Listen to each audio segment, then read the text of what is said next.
আসসালামু আলাইকুম। অনেক দিন আসলে কথা হয় না, ভিডিও তৈরি করা হয় না, নানান ব্যস্ততা, নানান আম ব্যক্তিগত অনেক কাজে আসলে কথা হয় নাই, বিভিন্ন ব্যাপার নিয়ে আলোচনা হয় নাই। এখন ঐতিহাসিক জুলাই মাস। গত ১ বছর আগে অর্থাৎ জুলাই ২০২৪ এ আমরা যে একটা বাংলাদেশের একটা বিশাল গণ-অভ্যুত্থান দেখেছি। সেই গণ-অভ্যুত্থানের আ মধ্যে দিয়ে আমরা আওয়ামী লীগ নামক একটা বিশাল রেজিম, যেটা গত ১৪ বছর থেকে খুব শক্তভাবে গেড়ে বসেছিল বাংলাদেশে। তো সেই আওয়ামী লীগের আসলে অতীত ইতিহাস নিয়ে আমার ব্যক্তিগত কিছু পড়াশোনা হয়েছে। তো সেগুলোর ব্যাপারে আসলে একটু কথা বলি। আসলে এই আওয়ামী লীগের ইতিহাস কি আওয়ামী লীগের নিজস্ব ইতিহাস, নাকি চুরি করা ইতিহাস? নাকি এখানে কোনো ছলচাতুরি করা হয়েছে বাংলাদেশের মুক্তিকামী মানুষের সাথে? সেটা নিয়ে একটু আলাপ করা যাক, ঠিক আছে? যদি অতীত থেকে আসলে দেখে আসি যে অতীতে আসলে বাংলাদেশটা কেমন ছিল, এই বাংলা অঞ্চলটা কেমন ছিল, তো সেই অতীত ইতিহাসের সাথে কিন্তু মুসলিম সভ্যতাটা খুব অঙ্গাঙ্গিভাবে জড়িত। সেটা কেন? সেটা আসলে ধর্ম হিসেবে ইসলাম এই জিনিসটা এভাবে না। এটা আমার পড়াশোনায় আমি যতদূর জেনেছি সেটা ছিল আসলে ন্যায় বিচারের স্বার্থে এবং মানুষের মুক্তির স্বার্থে, যে শোষণ, বঞ্চনা, নিপীড়ন এগুলোর বিরুদ্ধে যে মুসলিম কমিউনিটি এবং মুসলিমদের যে ডাক এবং মুসলিম শাসকদের যে ভূমিকা, সেই ভূমিকা থেকে আসলে পুরা ব্যাপারটা আসলে আবর্তিত। আমরা যদি একদম প্রথম দিকে যদি খেয়াল করি, সেটা হচ্ছে যে খ্রিস্টপূর্ব প্রায় ৩২৭ অব্দের দিকে হচ্ছে চন্দ্রগুপ্ত মৌর্য, সম্রাট অশোক, ওদের হচ্ছে যে একটা ডাইনেস্টি ছিল, সেই ডাইনেস্টির অধীনে এই অঞ্চলে মানুষ বসবাস করত। তার পরবর্তীতে হচ্ছে যে ওই বঙ্গীয় সমতল অঞ্চলে যেমন ওই যে শশাঙ্ক, তারপরে হচ্ছে কনয়েল, এরকম অনেকগুলো বংশধর ছিল। যখন মঙ্গলদের একটা আধিপত্য ছিল আসলে এই ইয়েতে, মঙ্গলদের একটা ভয় ছিল, ছিল এগুলা। পরবর্তীতে আসলে গুপ্ত সাম্রাজ্য ৩২০ থেকে ৫৫০ এই সময়টা গুপ্ত সাম্রাজ্যের অধীনে ছিল। রাজা বিক্রমাদিত্য খুব একজন ডাইনেস্টি, খুব বড় একজন রাজা ছিলেন। আসলে সবাই তো আসলে ওই যে কোনো একটা রাজবংশের একজন লোক খুব শক্তিশালী অবস্থানে থাকে, উনি মারা যাওয়ার পর দেখা যায় অনেক সময় বংশটাই শেষ হয়ে যায়, ঠিক আছে? এরপরে গুপ্ত সাম্রাজ্য ছিল, গুপ্ত সাম্রাজ্যের পরে রাজা শশাঙ্ক আসছে, গৌড় রাজ্য। রাজা শশাঙ্ক আসলে বলা হয়ে থাকে যে বাংলাদেশ এই অঞ্চলের বাংলা অঞ্চলের মানে প্রথম হচ্ছে হিন্দু শাসক, ঠিক আছে? তো এই রাজা শশাঙ্কের পরবর্তীতে আসলে ৭৫০ থেকে ১২০০ সাল পর্যন্ত যে সময়টা আসলে বাংলা ইতিহাস, আপনারা যারা হচ্ছে যে চর্যাপদ সম্পর্কে যারা পড়াশোনা করছেন, যারা বাংলার ইতিহাস, যে সাহিত্যের ইতিহাস নিয়ে পড়াশোনা করছেন, চর্যাপদ নামের একটা ইয়ে আছে, বাংলা সাহিত্যের আদি নিদর্শন। ওই চর্যাপদটাই হচ্ছে যে মূলত রাজা এই যে পাল বংশের যে সময়কাল ৭৫০ থেকে ১২০০ সাল ধরা হয়, ওই সময়টা ইয়ে করা হয়েছে। তো এই রাজা ধর্মপাল, দেবপাল যে বৌদ্ধ ধর্মের ছিল তারা, ঠিক আছে? তো তখন একজন রাজা ছিল যশোদ বর্মন নামের। উনি প্রায় ১৫ লক্ষ বর্গ কিলোমিটার নিয়ে একটা স্বাধীন অঞ্চল শাসন করতেন। তো যশোদ বর্মন যখন একটু বয়স হইল, তখন হচ্ছে ওনার উপরে আক্রমণ করে সেন বংশের লোকেরা। তো সেন বংশের লোকেরা আসলে খুবই অত্যাচারী ছিল। আপনারা সর্বশেষ যে পালিয়ে যাওয়া শেখ হাসিনার মতো আরেকটা লোকের নাম দিয়ে শুনেন, লক্ষণ সেন পালাই গেছিল। তো এরকম হচ্ছে যে ইয়েটাও পালাই গেছে, মানে যে লক্ষণ সেন পালাই যাওয়ার যে ইতিহাসটা, সেটা ছিল এরকম। মানে ওই হিন্দু শাসন অবস্থা, মানে সেন বংশটা ছিল, তারা ওই দক্ষিণের কানাটা ওই দিক থেকে আসছে, সেই হচ্ছে যারা কিন্তু ওই যে পাল বংশের যে ইয়ে ছিল, ডাইনেস্টি ছিল, পাল বংশের যে শাসন ইয়ে ছিল, ওদেরকে হারাই দিয়ে হচ্ছে তারা এই ইয়ে করে। তো আসলে এই বাংলা অঞ্চলের যেই মানে শাসকরা চেঞ্জ হওয়ার যে ব্যাপারটা, এটা হচ্ছে যে ছিল না, মানে তেমন একটা আপনার এই জিনিসটা আমরা কিভাবে ব্যাখ্যা করবো যে ওই রাজা চেঞ্জ হবে, মানে মানুষের মধ্যে খুব একটা বেশি চেঞ্জ আসলে হচ্ছিল না। মানুষের মতো কাজ টাজ করতো, রাজাকে খাজনা দিত, এই ব্যাপারগুলো চলতো। কিন্তু যখনই হচ্ছে যে সেন বংশটার আবির্ভাব হয়, বল্লল সেন, লক্ষণ সেনের যে সময়টা, সেন বংশের আধিপত্য আসার পরে তারা মারাত্মক পর্যায়ে মানুষকে অত্যাচারিত করা শুরু করে। কারণ তারাই ছিল বৌদ্ধ ধর্মের। তো বৌদ্ধ ধর্মের আপনারা জানেন যে আতীশ দীপঙ্কর, তারপরে ওই যে মানে বাংলার আদি নিদর্শন চর্যাপদের যে লেখকরা ছিল, বেশিরভাগই ছিল শাহজিয়া বৌদ্ধগণ, ঠিক আছে? তো সেন বংশটা আসার পরে তারা বৌদ্ধদের উপর এক লিটারালি স্টিম রোলার চালাই যায়। আপনারা জানেন যে মহাস্থানগড়, সোমপুর মহাবিহার, তারপরে ময়নামতি বিহার, এগুলা বেশিরভাগই ছিল যে বৌদ্ধদের শিক্ষা কেন্দ্র। ঠিক আছে, তো এই অঞ্চলটা ওই সময় একটা বৌদ্ধদের একটা মোটামুটি আধিপত্য ছিল, শিক্ষা দীক্ষা জ্ঞানে অর্জনের ক্ষেত্রে তারা খুবই প্রমিনেন্ট ছিল এবং অগ্রসর ছিল। এই বৌদ্ধদের পুরা সিস্টেমটা ধ্বংস করে দেয় সেন বংশের লোকেরা আসে। সেন বংশ আসে লিটারালি সব ধ্বংস করে দেয়। তারা হচ্ছে যে ওই যে মহাস্থানগড়, তারপরে সোমপুর বিহার, ময়নামতি বিহার, সব বিহার টিহার সব ধ্বংস করে দেয় এবং হচ্ছে ওদেরকে বাধ্য করে। আপনারা জানেন যে চর্যাপদটা কোথায় পাওয়া গেছে? নেপালের রাজবংশের যে গ্রন্থাগার ওখান থেকে পাওয়া গেছে। মানে এই বৌদ্ধ রাজাদেরকে হচ্ছে যে চরম পর্যায়ে যখন অত্যাচার করা শুরু করে হিন্দু রাজারা, তখন হচ্ছে তারা বাধ্য হয়ে উত্তরের দিকে নেপাল তিব্বত ওই দিকে চলে যেতে বাধ্য হয়। ওদেরকে তাড়াই দিয়ে হচ্ছে মানুষের উপর এক ধরনের স্টিম রোলার চালা যায়। মানে মানুষের সেই লেভেলের না বিশ্বাস উঠে যায়। মানুষ মানে লিটারালি অঞ্চলে যারা নিম্ন বর্ণের মানুষগুলো যারা খেতে খামারে কাজ করে, মানুষগুলো কৃষি কাজ, এই অঞ্চলটি কৃষি প্রধান অঞ্চল। সুতরাং এখনো বাংলাদেশের এই অঞ্চলগুলো আসলে কৃষি প্রধান অঞ্চল হিসেবে খুবই বিখ্যাত। তো ওই প্রাচীন কালে কিন্তু কৃষি প্রধান অঞ্চলগুলো ঠিক সবচেয়ে বেশি ইয়ে ছিল, কারণ খাদ্য নিয়ে আসলে পৃথিবীর ইয়েটা হতো। ইন্ডাস্ট্রিয়ালাইজেশন যুগের আগে পর্যন্ত যারা কৃষিকাজে অ্যাডভান্স ছিল তাদের হচ্ছে সবচেয়ে বেশি। কারণ এই অঞ্চলটা ছিল একদমই উর্বর, মানে অলমোস্ট আপনার 100% জমি উর্বর, যেখানে আপনি একটা বীজ লাগান সেখানে হবে। তো এই জন্য বাংলা অঞ্চলে প্রচুর পরিমাণ ফসল হইতো। এই ফসলের কারণে এই অঞ্চলটা ছিল সবচেয়ে বিখ্যাত অঞ্চল এবং সারা পৃথিবীর ইকোনমিতে একদম 20% কন্ট্রিবিউশন ছিল বাংলা অঞ্চলের। ভারতবর্ষের যে বাংলা অঞ্চল ছিল এটা, কারণ আপনারা পরবর্তীতে দেখবেন যে ব্রিটিশরাও কিন্তু এই বাংলা অঞ্চলটাকে সর্বপ্রথম দখল করছে। দখল করার পরে আস্তে আস্তে তারা পুরো ভারতবর্ষে ছড়াই দিতে পারছে। সবচেয়ে শক্তিশালী অঞ্চলটা ছিল বাংলা অঞ্চল, আসলে স্বাধীন নবাবদের অধীন। এটা কিভাবে? ওই যে আগে ইয়েতে আসি, সেটা হচ্ছে সেন বংশ। সেন বংশ যখন হচ্ছে যে এই পরিমাণ মানুষের উপর অত্যাচার করা শুরু করলো, তখনই হচ্ছে যে মানুষ যে ওই সময়কার বিভিন্ন ইন্টেলিজেন্স সোর্স এবং মানুষরা হচ্ছে যে আশেপাশে খোঁজা শুরু করলো যে আসলে আমাদেরকে রক্ষা করতে পারবে কে। তখন অলরেডি আফগানিস্তান পর্যন্ত কিন্তু মুসলিম শাসকরা চলে আসছে, তাদের মুসলিম যে বিজেতারা আছে তারা চলে আসলো। তখন যে 1204 সালে, আপনারা যে ইতিহাস পড়ছেন তারা অবশ্যই জানেন যে 1204 সাল, 1204 সালে ইখতিয়ার উদ্দিন মোহাম্মদ বিন বখতিয়ার খিলজি, এই খিলজিটা তখন এই বাংলা অঞ্চল বিজয় করেন। ঠিক আছে, তো ইখতিয়ার উদ্দিন মোহাম্মদ বিন বখতিয়ার খিলজি বাংলা অঞ্চল বিজয় করার পরবর্তী সময় আসলে বাংলাটা আবার দিল্লি সালতানাত ছিল আলাদা একটা ব্যাপার, মোগলদের অধীন, আর বাংলা সালতানাত ছিল আলাদা সম্পূর্ণ স্বাধীন।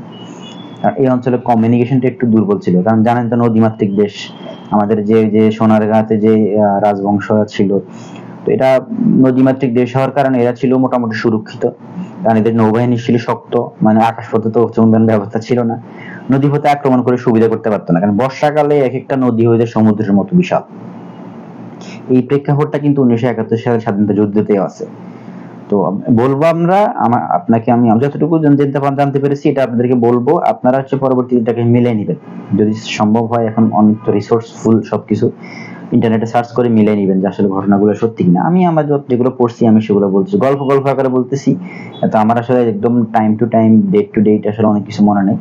যেগুলো বলতেছি এগুলো জাস্ট নিজের চিন্তার মধ্যে একবার নিবেন যে আসলে এগুলো এই ঘটনাগুলো সত্য হয়তো আমরা জানতাম না, আমরা কম পড়ি বিধায় আমাদের আসলে জাতিগতভাবে আমরা খুবই কম পড়ালেখা করি, বই পড়তে আমরা খুবই নারাজ, বই পড়তে গেলে ঘুম আসে, এই সমস্যার কারণে আসলে অনেক সময় পড়া হয় না, জানা হয় না। ঠিক আছে, তো আমরা দেখি যখন সেন বংশের অত্যাচারের কারণে আপনার মোহাম্মদ বিন বখতিয়ার খিলজি যখন বাংলা অঞ্চল শাসন করে, তখন তিনি আসার পরে দেখলো যে তখন তিনি তো মুসলিম শাসক হিসেবে আসলেন।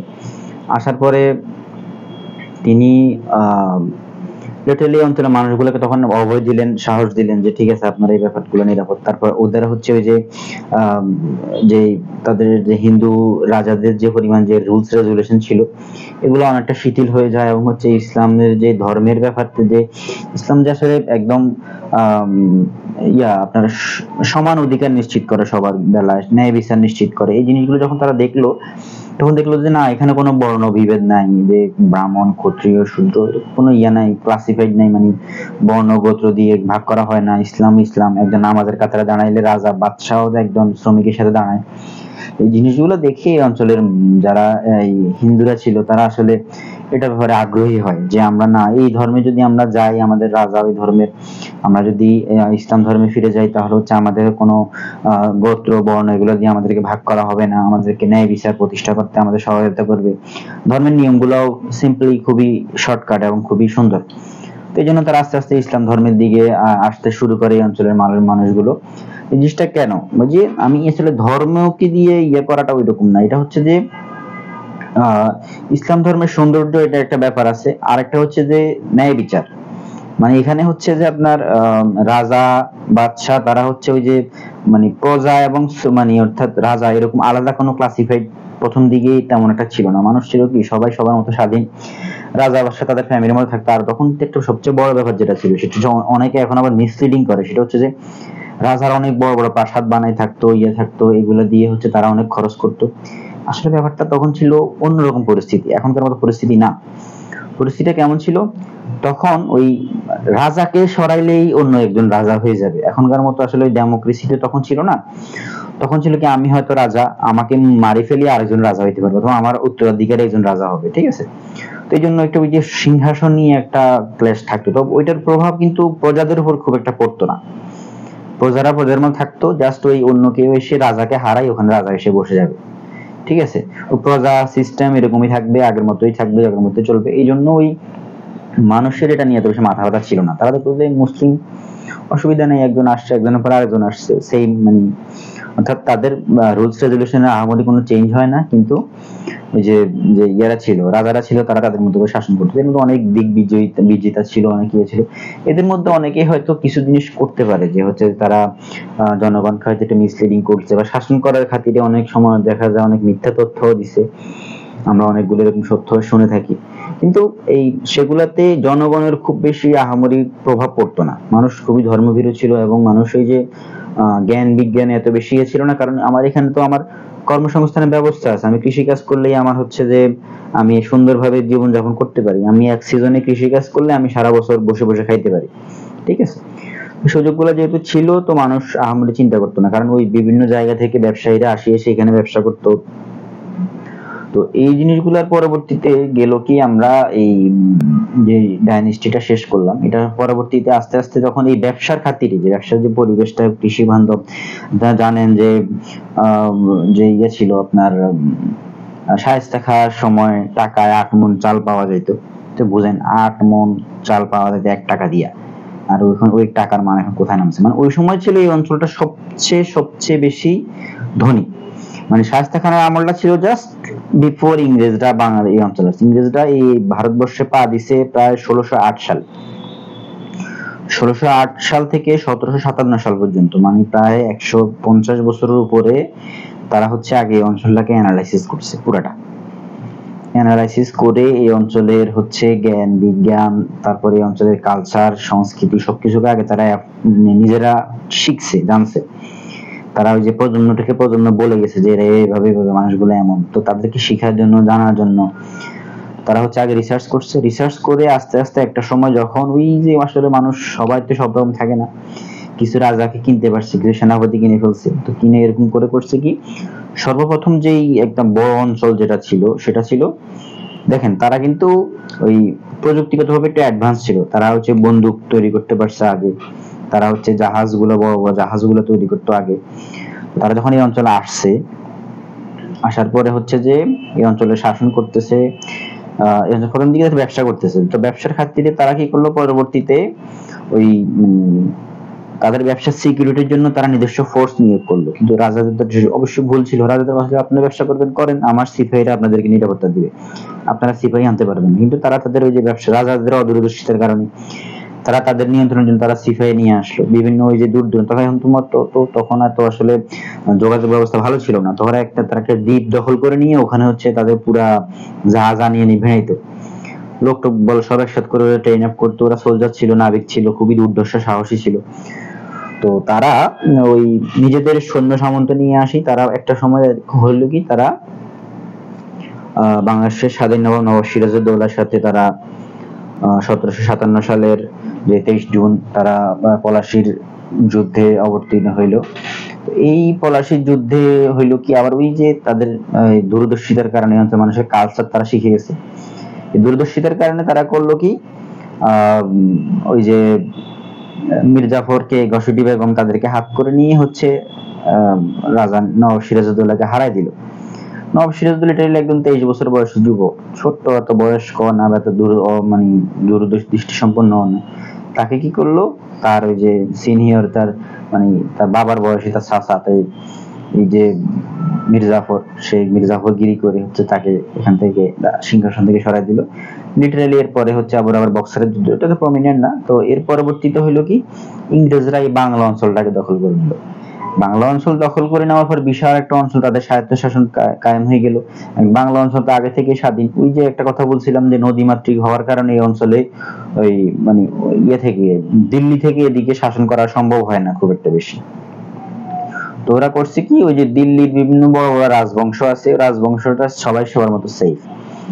তখন যেহেতু এরা এখানে তাদের সিকিউরিটি সিস্টেম নিয়ে আসলো, তখন ওই রাজাদের সাথে ইয়ে করলো কি, ঠিক আছে আপনারা ঝামেলা করার দরকার নাই, আমরা আপনাদেরকে কর দিব মাসে মাসে, আপনার হচ্ছে রাজস্বটা আমরা আদায় করি। ঠিক আছে, তখন ওই যে আমাদের যখন এখন এনবিআর যে রাজস্ব আদায় করে, এই রাজস্ব আদায়ের পুরাটা ঠিকাদারা নিয়ে নিচ্ছে ইংরেজরা। রাজস্ব আদায়টা করে পরবর্তীতে ওরা করছে কি, যখন দেখলো রাজস্ব তাদের অধীনে, তাদের সিকিউরিটি সেনাবাহিনী তাদের অধীন, তো আস্তে আস্তে ওই রাজাদেরকে ডিমলিশ করে দেওয়া শুরু করলো। রাজাদেরকে ঘরবন্দি করে দিল, আপনাদের টাকা লাগবে টাকা নেন, আমাদেরকে দেশ ছাড়িয়ে দেন। ঠিক আছে, দেশ পুরাটাই নিয়ন্ত্রণ তারা নিয়ে নিল, তারা দেওয়ানি, তারা হচ্ছে ফৌজদারি, তখন তারা বিভিন্ন ইয়ে করলো। 1860 সালে যেন পুলিশ আইন হইলো, দণ্ডবিধি তৈরি হইলো। তারপরে যে প্রশাসক নিয়োগ হইলো। তারপরে জানেন যে ওই যে বর্তমান যে বিসিএস প্রশাসন, দেশে ইংরেজদের তৈরি করা 1860 সালের দিকে। ঠিক আছে, পুলিশ সার্ভিস চালু করলো তারা, অ্যাডমিনিস্ট্রেশন সার্ভিস চালু করলো। তো এই জিনিসগুলা করে তারা লিটারালি আইনের মধ্যে এনে এই অঞ্চলের মানুষগুলোকে একটা শোষণ করার একটা শক্ত বন্দোবস্ত করলো। এই শক্ত বন্দোবস্তের একটা কারণ কি, একটা হচ্ছে প্রশাসন, যা আমলাতন্ত্র তৈরি হলো, বর্তমান যা আমলাতন্ত্র চলতেছে, এটা কিন্তু শাসকদের শোষণ করার হাতিয়ার। আর পরবর্তীতে হলো কি, পুলিশ প্রশাসন, এটাও সেম, মানে একটা দেশের জনগণকে কিভাবে শোষণ করা যাবে, শাসন করা যাবে, এই জিনিসগুলা কন্ট্রোল করার জন্য একটা হাতিয়ার ছিল কি, এই আমলাতন্ত্রটা। তো তারা এটা তৈরি করে দিলে সুন্দর, ওর যদি ব্রিটিশ সাম্রাজ্য চলতেছিল। তো এইভাবেই হচ্ছে যে আসলে আমাদের ইতিহাসগুলো এইভাবে বিক্রি হয়ে গেল আস্তে আস্তে। আর আমাদের যে একটা বিস্তার ইতিহাস ছিল, সেটা হচ্ছে মুসলিম সাম্রাজ্যের, মুসলিম ডাইনেস্টির যে একটা দীর্ঘ সময়, 1204 থেকে শুরু করে আপনি 1757 সাল পর্যন্ত চিন্তা করেন, এই ভারতীয় উপমহাদেশের শাসক ছিল মুসলিমরা। মুসলিম শাসন আমলে কি আমাদের সাহিত্য, সংস্কৃতি, আমাদের কিছুই হয় নাই? হয়েছে। এবং ওই যে ওই সময়কার আসলে পড়ালেখা, ওই সময়কার সাহিত্য চর্চা, ওই সময়কার পুস্তক সবই ছিল আপনার ফার্সি ভাষায় লেখা। তারা হচ্ছে ফার্সিটা হচ্ছে রাজভাষা হিসেবে ব্যবহার করত, কিন্তু আমরা তো বাংলা ভাষাভাষী। পরবর্তীকালে ইংরেজরা আসে কি করলো, ওই যে বললো যে ভাই আপনাদের তো আসলে কিছু নাই। তো নাই কে বলছে রে ভাই, এই ফার্সিটাই তো আমাদের ভাষা ছিল, আমাদের পূর্বপুরুষদের ভাষা ছিল। 550 বছর তারা ফার্সি ভাষা ব্যবহার করছে। তো আমরা কি ফার্সি ভাষাকে আমরা অ্যালোকেট করতে পারতাম না? কিন্তু আমাদের আসলে দুর্ভাগ্য, এই অঞ্চলের মানুষগুলো ছিল একদমই নিম্ন শিক্ষিত। ব্রিটিশ আমরা অনেকগুলো নিয়ম আপনারা জানেন, যে ইংরেজির কথা বললে সরাসরি ফতোয়া দিত, না বুঝে, আসলে এগুলো আসলে ওই অদূরদৃষ্টির কারণে না বুঝে বলতো যে না, ইংরেজি শিক্ষা করা যাবে না, আমরা আরবি শিখবো, আমরা ফার্সি শিখবো, এটাই এনাফ। ঠিক আছে, তো এটার পরবর্তীতে দেখা গেল যে মানুষগুলা শিক্ষা দীক্ষা আসলে পিছাই গেছে, অনেক পিছাই গেছে। তখন এরপরে যখন ইংরেজরা আসলো, তখন ওই যে তারা ছাপা মেশিন নিয়ে আসলো, সাহিত্য চর্চা ওদের হাতে চলে গেল, মানে পুরোটাই ওদের কন্ট্রোলে। আমরা তো আগে ছিলাম আমাদের হাতে লেখা বিভিন্ন কাব্য, মানে বই টই, এগুলো ছিল হাতে লেখা, বইগুলো উঠে গেল, ছাপা মেশিন আসলো, ইংরেজদের কন্ট্রোলে সব চলে গেল। ওরা লিটারালি বাংলাকে কাটছাট করে ইসলামের যত, মানে এই যে 550 বছরের মুসলিম শাসনের যত ঐতিহ্য, যত রকমের যত মানে আভিজাত্য ছিল, সবকিছু ধ্বংস করে দিয়ে তারা হচ্ছে একটা কিছু বাংলাদেশের কিছু লোক, ঈশ্বরচন্দ্র বিদ্যাসাগরের মতো, আমরা তো তাকে আসলে অনেক বড় ইয়ে মানি, কিন্তু তারা আসলে কি করছে জানেন, ওই যে বাংলাটাকে, মানে আমরা যে মানে প্রচলিত যে শব্দগুলো ব্যবহার করতাম, যে ভাষাগুলো ব্যবহার করতাম, ওগুলাকে কাটছাট করে পোস্টমর্টেম করে ওগুলার মূল মতো হার্ট, কিডনি, লিভার সব বাইর করে দিছে। বাইর করে দিয়ে তাদের মন মতো করে যে ওই যে এখন আপনারা যারা বাংলার ইতিহাস সম্বন্ধে পড়ছেন তারা অনেকেই জানেন যে কিছু জিনিস আছে না, ওই যে ই থেকে আসে, বাংলাদেশের ম্যাক্সিমাম বাংলা ভাষার যে শব্দগুলো আসছে কোত্থেকে? তৎসম শব্দ থেকে, মানে সংস্কৃত থেকে। ঠিক আছে, সংস্কৃতটা হচ্ছে হিন্দুদের একটা মানে পবিত্র ভাষা। তো ওই হিন্দুদের পবিত্র ভাষা থেকে, সংস্কৃত থেকে শব্দ এনে এনে এনে এনে সব আপনার ওই যে ফার্সি যে শব্দগুলা আমাদের পূর্বপুরুষরা ব্যবহার করতো ওগুলো সব রিপ্লেস করে দিচ্ছে। ঠিক আছে, মানে আমরা ওই যে ধরেন কেদারা ব্যবহার করতাম, কেদারা চেয়ার বলার ক্ষেত্রে, ঠিক আছে, কিন্তু তোরা ওটাতে ওই যে এটা কাটি ইংরেজি থেকে চেয়ার আনি বসাইছে ইংরেজরা। এরকম হাজার হাজার হাজার হাজার শব্দ আছে যেটা আমরা ব্যবহার করতাম একরকম, কিন্তু ইংরেজরা পরে ওই যে ইয়ের মতো আপনার এই ঈশ্বরচন্দ্র বিদ্যাসাগরের মতো বিদ্বান কিছু লোকরা আনি, তাদেরকে বুঝাই, তাদেরকে বলছে কি বাংলাকরণ করতে হবে।